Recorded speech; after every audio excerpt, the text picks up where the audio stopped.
نتیجہ یہ نکلا کہ ایک ایسا کام جو ایک مسلمان نے کم از کم دن میں 5 دفعہ کرنا ہے، اگر آپ کسی اخبار احاد سے آئی ہوئی قرأت کو قرآنی قرار دے دیں تو پھر اس ایک اللہ کی جو منشا ہے اور اس کی بنیاد پر وہ نماز کی شرائط میں چیز شامل ہے، اسی میں اتنا بڑا اختلاف ہو جاتا ہے، تو پھر باقی معاملات میں کیا صورتحال ہوگی یہ مجھے بتائیے گا۔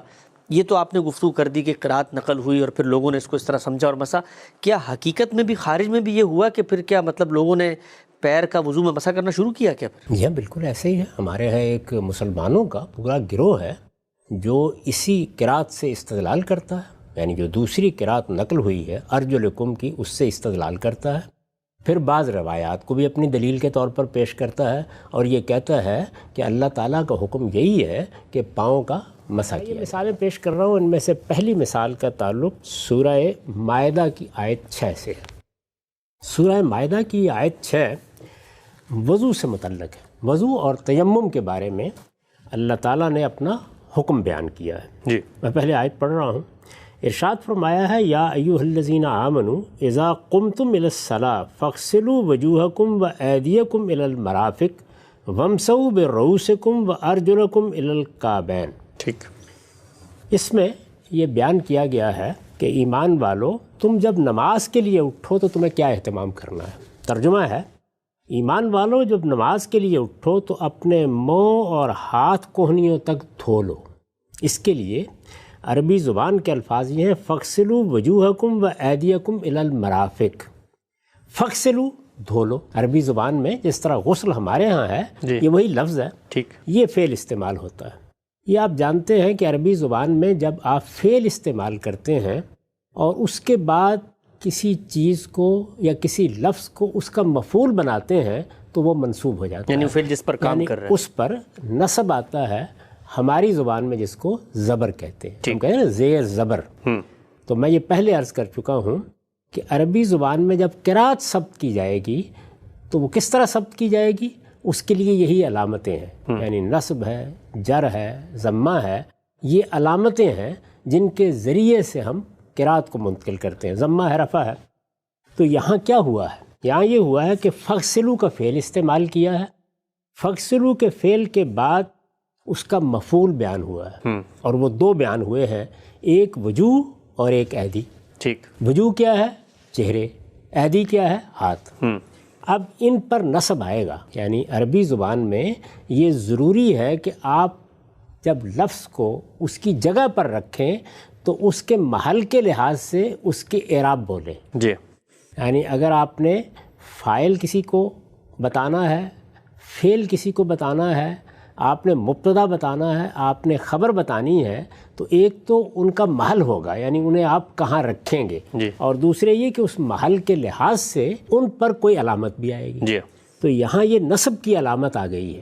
دیکھیے، فَاغْسِلُوا وُجُوهَكُمْ، یعنی لفظ کیا تھا؟ وجوہکم، لیکن جیسے ہی وہ مفعول بنا ہے تو وہ وجوہکم ہو گیا، زبر آ گیا۔ اسی طرح وہ ایدیکم تھا، جیسے ہی وہ اس کا مفعول بنا ہے، یعنی اس فعل کا، فغسلوا کے فعل کا مفعول بنا ہے تو وہ ایدیکم ہو گیا۔ بالکل ٹھیک۔ اس کے بعد بتایا گیا ہے کہ یہ ہاتھ کہاں تک دھونے ہیں، تو اس کے لیے ارشاد فرمایا الی المرافق، اس کو کوہنیوں تک دھو لو۔ ٹھیک، یہ ہمارے ہاں جو عام وضو کا طریقہ ہے وہی بیان ہو رہا ہے، یعنی نماز کے لیے اٹھو تو اپنے منہ اور ہاتھ کوہنیوں تک دھو لو۔ اس کے بعد فرمایا وَامْسَحُوا بِرُؤُوسِكُمْ، اور سروں کا مسح کرو، یعنی پہلے چہرے یا منہ بیان ہوئے، اس کے بعد ہاتھوں کا ذکر ہوا، اس کے بعد اب سروں کا مسح کرو۔ ٹھیک، اس سے پہلے کیا فعل تھا؟ فَاغْسِلُوا، دھو لو۔ یہاں کیا فعل استعمال ہوا؟ وَامْسَحُوا، مسح کرو۔ جب مسح کرو استعمال کیا گیا تو اس کے بعد ایک صلہ آیا ہے جس کو آپ انگریزی زبان میں پروپوزیشن کہتے ہیں۔ یہ آپ جانتے ہیں کہ انگریزی زبان میں بھی ان صلات کی تبدیلی سے مفہوم میں بھی فرق پڑتا ہے، اور بعض افعال کو استعمال کرتے وقت وہ صلات لازماً استعمال بھی کرنے پڑتے ہیں، یعنی گو کے بعد اب ٹو استعمال کریں گے، ان ٹو استعمال کریں گے، اپ استعمال کریں گے، اس سے معنی متعین ہوں گے۔ واضح۔ تو یہاں پر وَامْسَحُوا کے بعد جو صلہ استعمال ہوا ہے وہ کیا ہے؟ بے۔ اچھا، وَامْسَحُوا بِرُؤُوسِكُمْ، اور سروں کا مسح کرو۔ اب اس کے بعد ایک لفظ آیا ہے، وہ کیا ہے؟ وَأَرْجُلَكُمْ إِلَى الْكَعْبَيْنِ۔ اس سے پیچھے کیا آیا تھا؟ وَأَيْدِيَكُمْ إِلَى الْمَرَافِقِ یعنی کوہنیوں تک ہاتھ دھو لو. جی ہاں یہاں اب آ گیا اور ٹخنوں تک پاؤں بھی دھو لو. ٹھیک. ٹخنوں تک پاؤں بھی دھو لو. صحیح ہے. یہ آ گیا. یہ ہم نے پڑھا, یہ بالکل واضح ہے. اسی طریقے سے ہم وضو کرتے ہیں, یعنی ہم کیا کرتے ہیں, پہلے اپنے منہ دھوتے ہیں, پھر اس کے بعد ہم کوہنیوں تک ہاتھ دھوتے ہیں, پھر ہم سر کا مسح کرتے ہیں, اس کے بعد ہم اپنے پاؤں دھوتے ہیں. جی یہی چیز ایسے ہی ہے. اب یہ دیکھیے کہ یہ جو قرآن مجید میں بات بیان ہوئی ہے, اگر یہ نہ بیان ہوئی ہوتی اور جس طریقے سے دین کی بہت سی دوسری چیزیں سنت کی بنیاد پر منتقل ہوئی ہیں, یہ معاملہ بھی ایسا ہی رہتا. یعنی سنت کی بنیاد پر وضو کرنے کا طریقہ رسالت میں آپ صلی اللہ علیہ وسلم نے جاری کر دیا. پہلے بھی وضو کیا جاتا تھا, یعنی رسول اللہ صلی اللہ علیہ وسلم سے پہلے بھی لوگ نماز کے لیے, عبادت کے لیے وضو کرتے تھے. یہ الفاظ عربی زبان میں موجود ہیں. سنت کے طریقے کے اوپر یہ بات اگر منتقل ہو جاتی تو ہم عمل سے استدلال کرتے, یعنی مسلمانوں میں وضو کا کیا طریقہ ہے جو اللہ کے پیغمبر نے جاری فرمایا, اور وہ کس طرح مسلمانوں کے اجماع اور تواتر سے منتقل ہو رہا ہے. وہاں کیا چیز بحث کا باعث بنتی ہے, وہاں کوئی خبر واحد آ جاتی ہے. یعنی کوئی شخص بیان کر دیتا ہے, ایک دو لوگ بیان کر دیتے ہیں کہ ہم نے رسالت میں آپ صلی اللہ علیہ وسلم کو یہ بھی کرتے ہوئے دیکھا تھا, یا یہ چیز اس طرح کرتے ہوئے دیکھا تھا. اس طرح کا کوئی بیان آ جاتا ہے. یہ آپ جانتے ہیں کہ اس کی بنیاد پر پھر اختلاف شروع ہو جاتا ہے. اب اگر سنت پر معاملہ ہوتا تو استدلال بالکل دوسرا ہوتا. ہوا یہ ہے کہ قرآن مجید نے, جس طرح کہ آگے میں بتاؤں گا آپ کو, یہ واضح کرنا تھا کہ اگر کسی موقع پر کوئی عذر پیش آ گیا ہے اور وضو کرنا ممکن نہیں ہے تو تم تیمم بھی کر سکتے ہو.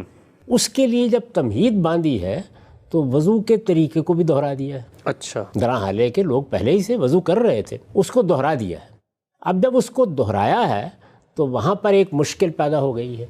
وہ مشکل یہ پیدا ہو گئی ہے کہ اگر آپ ترتیب کے لحاظ سے دیکھیں تو پہلے منہ دھوئے جائیں گے, اس کے بعد ہاتھ دھوئے جائیں گے, اس کے بعد سروں کا مسح کیا جائے گا.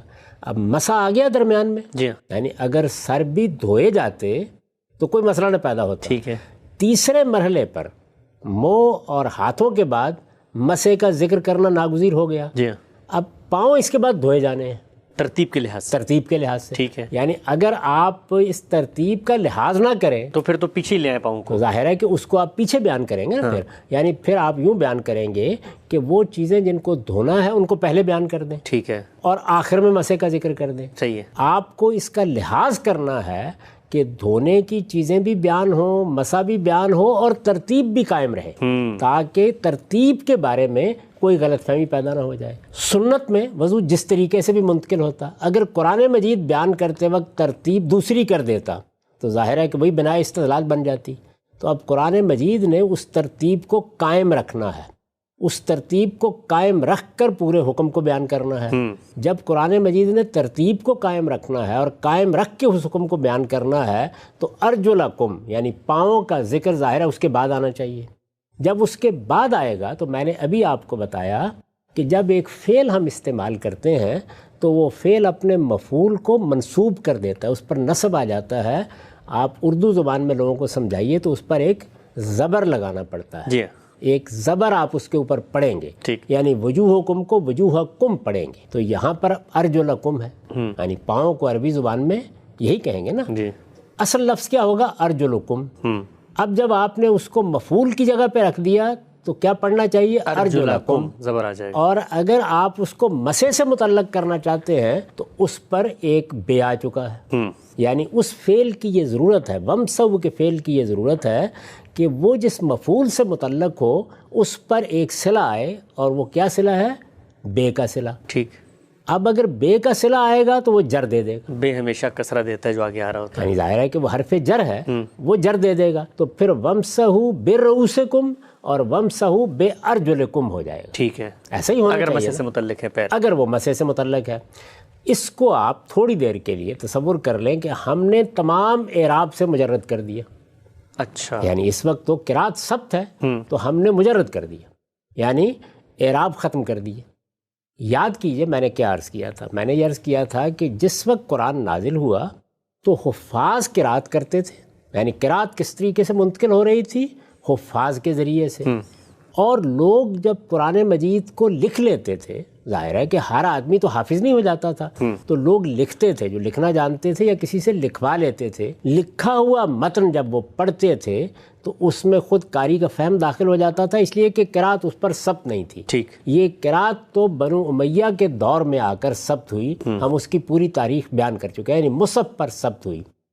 تو ایک مرتبہ اسی جگہ لے جائیے بات کو اور قرات سے مجرد کر دیں اس چیز کو، تو اب دیکھیں کیا مسئلہ پیدا ہوگا۔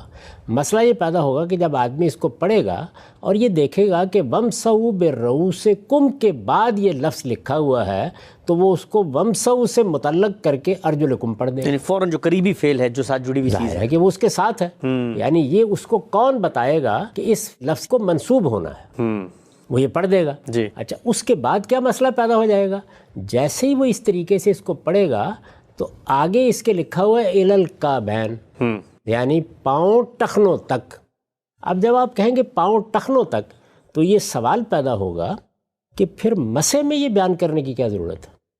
یعنی اگر پاؤں کا مسح کرنا ہے تو اس کے بعد تو یہ بیان کرنے کی ضرورت باقی نہیں ہے، سر کے بارے میں بیان تو سر گردن تک ظاہر ہے، اور یہ بات خود قرآن نے واضح کر دی ہے۔ دیکھیے میں قرآن مجید کی اسی آیت کو آپ کے سامنے پیش کر کے آپ کو بتا دیتا ہوں کہ کس طرح اس نے واضح کی ہے۔ یہاں اس نے وضو کا حکم بیان کیا ہے، اس کے فوراً بعد وہ یہ کہتا ہے کہ اگر تمہارے پاس پانی نہیں ہے، تم مریض ہو یا مسافر ہو تو تم تیمم کر سکتے ہو۔ اس میں ذرا دیکھیے قرآن مجید کے الفاظ کیا ہے، یہی آیت 6 ہے، فَتَيَمَّمُوا صَعِيدًا طَيِّبًا، یعنی پانی نہ ملے تو پاک جگہ دیکھو اور پاک جگہ دیکھ کر وَامْسَحُوا بِوُجُوهِكُمْ وَأَيْدِيكُمْ مِنْهُ، اور اس سے اپنے چہروں اور ہاتھوں کا مسح کر لو۔ یہاں یہ نہیں بتایا کہ کہاں تک مسح کر لو، ٹھیک، اصل میں دھونے میں یہ بتانے کی ضرورت ہے کہ کہاں تک دھویا جائے گا۔ جب ہاتھوں کے بارے میں یہ بتانے کی ضرورت پڑی تو اِلَى الْمَرَافِق کے الفاظ آئے، کوہنیوں تک دھویا جائے گا۔ جب ٹخنوں تک پاؤں کو دھونے کے لیے کہنا تھا تو یہاں اِلَى الْكَعْبَيْن کے الفاظ آ گئے، یعنی پاؤں کے بارے میں اگر آپ دھونے کے بارے میں بیان کریں گے تو پھر یہ بتائیں گے نا۔ اس میں بھی ایک خاص بات ہے جس کو ملحوظ رکھیں، وہ یہ کہ عربی زبان میں ہاتھ کا اطلاق اس ہاتھ پر بھی ہوتا ہے اور اس پورے ہاتھ پر بھی ہوتا ہے۔ اچھا، اسی طرح جب آپ عربی زبان میں پاؤں بولتے ہیں تو اس کے لیے جو لفظ ہے اس کا اطلاق پاؤں پر بھی ہوتا ہے اور اس کے ساتھ آپ کی ٹانگ پر بھی ہوتا ہے۔ اچھا، تو اس لیے ضروری ہے کہ دونوں جگہ پر یہ بتایا جائے کہ کہاں تک دھونا ہے، غایت کیا ہے، اچھا، اس کی غایت کیا ہے، کہاں تک دھونا ہے۔ لیکن مسح میں اس میں کوئی ضرورت نہیں، جی، اس لیے کہ جب آپ مسح کر رہے ظاہر پہ ہیں تو وہ تو ایک علامتی چیز ہے، اس میں تو آپ نے بس ہاتھ پھیرنا ہے، آپ کسی جگہ ہاتھ پھیر لیں۔ سر کے معاملے میں بتانے کی ضرورت نہیں کہ کہاں تک ہاتھ پھیرنا ہے، آپ نے ہاتھ پھیر لیا کفایت کر جائے گا۔ تو یہ چیز جب وہ دیکھے گا تو ایک تذبذب پیدا ہوگا، یعنی اگر میں اس کو وَامْسَحُوا کے ساتھ پڑھتا ہوں تو بظاہر تو ایسے ہی پڑھنا چاہیے، اس لیے کہ یہ بِرُؤُوسِکُم کے بعد آیا ہے۔ جی ہاں، اب یہ قاری ہے نا، کیونکہ اعراب نہیں ہے، قرات نہیں ثبت ہوئی، وہ اپنے فہم سے اس کو پڑھ رہا ہے۔ اپنے فہم سے پڑھے گا تو کیسے پڑھتے ہیں ہم اپنے فہم سے؟ یعنی عبارت کو دیکھتے ہیں، اس کے الفاظ کو دیکھتے ہیں۔ اب بھی ہم عربی زبان کی کتابیں پڑھتے ہیں تو ایسے ہی کرتے ہیں، انگریزی زبان کی کتاب پڑھیں گے تو اسی طرح کریں گے۔ جو ہمارا اس زبان کا علم ہوتا ہے وہ پس منظر میں ہوتا ہے، اور جو عبارت ہمارے سامنے آتی ہے اس میں لفظ کیا ہے، لفظ کے جملہ کیا بنا ہے، وہ کس سیاق سباق میں ہے، ان چیزوں کو سامنے رکھ کر ہم وہ عبارت پڑھتے ہیں۔ تو یہاں دیکھیے کیا مشکل پیش آ گئی، یعنی اگر ہم دیکھیں کہ یہ لفظ لکھا ہوا کہاں ہے تو یہ بِرُؤُوسِکُم کے بعد لکھا ہوا ہے، اور اس سے پہلے وَامْسَحُوا کا فعل ہے۔ جب ہم اس کو اس سے متعلق کرتے ہیں تو بظاہر تو ٹھیک ہو جاتی ہے بات کہ اپنے سروں کا مسح کر لو، اپنے پاؤں کا مسح کر لو، لیکن پھر اِلَى الْكَعْبَيْن کے الفاظ سمجھ میں نہیں آتے۔ اور اگر ہم اس کو اس سے متعلق نہیں کرتے تو ظاہر ہے کہ پھر اس کو نسب دینا ہوگا، جی ہاں، یعنی ہم پیچھے جائیں گے اور پھر یہ دیکھیں گے کہ کہیں ایسا تو نہیں کہ اس کے اوپر فَاغْسِلُوا کا فعل عمل کرے گا، جی ہاں، یعنی وہی فَاغْسِلُوا کا فعل جو اس سے پہلے وجوہکم پر عمل کر چکا ہے، جو ایدیکم پر عمل کر چکا ہے۔ ٹھیک، تو یہ سوال پیدا ہوگا، آپ تذبذب کی جگہ کھڑے ہو گئے، تذبذب کی جگہ کھڑے ہو گئے تو اب بحث کی گنجائش پیدا ہو گئی۔ اچھا، یعنی ایک آدمی آئے گا اور وہ یہ کہے گا کہ ایسے ہی کرنا چاہیے، یہ وَامْسَحُوا کے قریب لکھا ہوا ہے، اِلَى الْكَعْبَيْن کو نظر انداز کریں، جب یہ اس کے قریب لکھا ہوا ہے تو اس کو ارجلکم پڑھیں اور پاؤں پر مسح کریں۔ یہی اللہ کا حکم ہے۔ اب جب قرآن مجید میں آپ اس طریقے سے پڑھ لیں گے تو اس کے بعد سنت، روایات، احادیث وہ قرآن سے بالا تر تو نہیں ہو کیونکہ وہیں گنجائش پیدا ہو گئی نا، وہاں بھی گنجائش پیدا ہو جائے گی، وہاں پر روایات گنجائش پیدا کر دیں گی، نہ بھی ہو تو ہر آدمی یہ کہے گا کہ جب قرآن مجید میں لکھا ہوا ہے تو قرآن مجید نے جب اس کو اس جگہ رکھا ہے، یعنی وَمْسَحُوا بِرُؤُوسِکُم کے بعد یہ ارجلکم آ گیا ہے اور میں اس کو ارجلکم پڑھ رہا ہوں اور اس پر وَمْسَحُوا کا فعل عمل کر رہا ہے، تو قرآن کے حکم کے سامنے پھر باقی کسی چیز کی کیا حیثیت؟ یہی استدلال کرتے ہیں نا۔ یعنی اس کو میں دیکھیے پلٹ کے بتاتا ہوں۔ فرض کیجئے کہ قرآن مجید نے یہاں ترتیب کا خیال نہ رکھا ہوتا، سنت میں ترتیب منتقل ہوتی، پھر بھی اس استدلال کی گنجائش پیدا ہو جاتی کہ جب قرآن نے ترتیب کا خیال نہیں رکھا تو ترتیب لازم نہیں، اس لیے کہ قرآن مجید کی حکومت قائم ہوگی۔ قرآن مجید جب کسی سنت کو بھی زیر بحث لے آئے گا تو وہاں قرآن مجید ہی کا فیصلہ حتمی ہوگا۔ تو یہاں یہ تذبذب پیدا ہوا، بحث پیدا ہوئی، اس کی گنجائش پیدا ہو گئی کہ اب قرآن مجید کیا چاہتا ہے، پاؤں دھوئے جائیں یا پاؤں پر مسح کیا جائے؟ یہ سوال پیدا ہو گیا۔ تو اگر یہاں قرات ثبت نہ ہو تو آپ یہ دیکھیے کہ اب یہ آیت فیصلہ کن نہیں رہی، اور جب یہ فیصلہ کن نہیں رہی تو آپ قرآن سے باہر جائیں گے اور کسی اور چیز کو فیصلے کا ذریعہ بنائیں گے۔ اور ادھر اللہ تعالیٰ یہ کہہ رہے ہیں کہ یہ میزان ہے، یہ فرقان ہے، یہ فیصلہ کرے گا۔ اگر کوئی اختلاف روایت نے پیدا کر دیا ہے تو یہ فیصلہ کرے گا، فہم نے پیدا کر دیا ہے تو یہ فیصلہ کرے گا۔ یعنی اللہ تعالیٰ تو اس کتاب کی یہ حیثیت بیان کر رہے ہیں، لِیَحْکُمَ بَیْنَ النَّاسِ فِیمَا اخْتَلَفُوا فِیہ۔ اللہ اپنی کتاب نازل ہی اس لیے کرتا ہے تاکہ لوگوں کے مابین اختلافات کا فیصلہ کر دیا جائے۔ اور اس سے پہلے ہم بحث کر کے بتا چکے ہیں کہ قرآن مجید نے اپنے آپ کو میزان اور فرقان قرار دیا ہے۔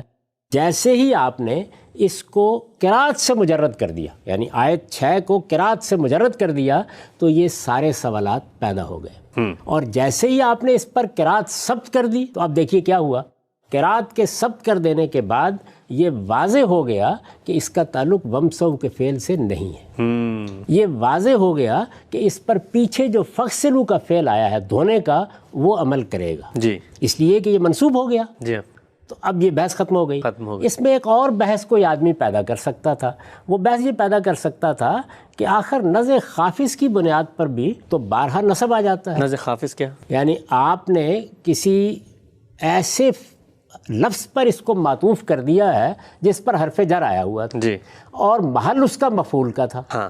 تو وَمْسَحُوا کے بعد جو حرف جر آیا ہے اس میں مفعول کا محل ہے، یعنی وَمْسَحُوا بِرُؤُوسِکُم میں جو بِرُؤُوسِکُم کے الفاظ ہیں وہ محل نصب پر ہیں، ٹھیک ہے، یعنی جگہ وہ ہے جہاں نصب آنا چاہیے۔ بالکل صحیح ہے۔ تو عربی زبان میں ایک قاعدہ یہ بھی ہے کہ اس میں اگر آپ یہاں بے نہیں لائے تو پھر نصب ہی آئے گا، تو وہ یہ استدلال کر سکتا تھا، اس کو الل کا بین سے دور کر دیا۔ اچھا، تو آپ دیکھیے الل کا بین کے الفاظ نے اس استدلال کی گنجائش ختم کر دی اور قرات نے آ کے اس کو وَمْسَحُوا سے متعلق کرنے کی گنجائش ختم کر دی۔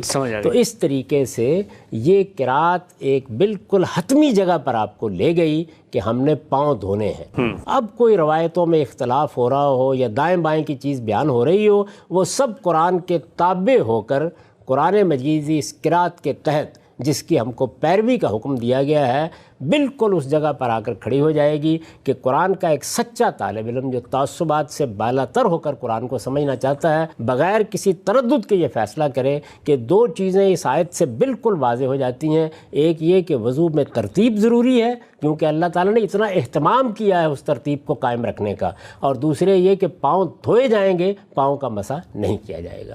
تو اس سے دونوں باتیں آپ سمجھ سکتے ہیں، یہ بھی کہ قرات ضروری ہے، اور دوسری یہ کہ اگر کوئی اخبار احاد کے ذریعے سے اس سے مختلف قرات آ جائے تو وہ کیسے پیدا ہوئی ہوگی، وہ بھی سمجھ میں آ جائے گا۔